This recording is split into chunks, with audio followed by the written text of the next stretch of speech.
Tonight I'm showing you my take on Knapford Station from Thomas the Tank Engine.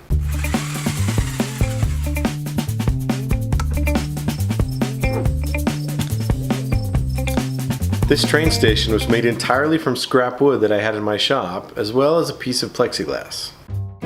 The outer shell of the station is 1/4-inch plywood with holes cut out for the doors. This was glued and nailed to a structural frame. The clock tower is a solid block glued down to the ceiling.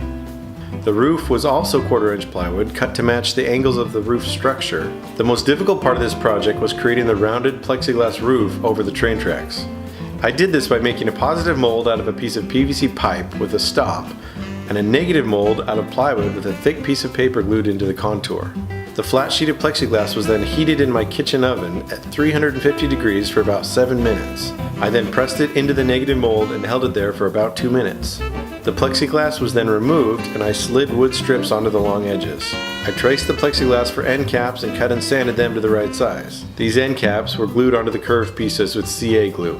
With the roof structure complete, I cut the passenger platforms, the tops of the columns, and drilled holes for the dowels. I then assembled the whole structure. For finishing, I decided it would be much easier to tape off the roof areas before I painted to get a more consistent look. This took some extra time, but it was worth it when I removed all of the tape.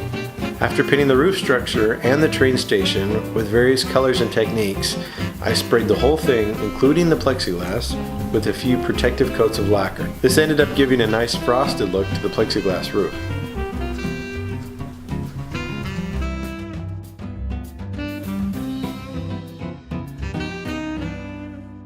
I built this a few years back, and after 2 kids, it's still in great shape. And it can withstand the weight of a 6-year-old standing on top of the roof. Although I didn't test that intentionally. Thanks for watching.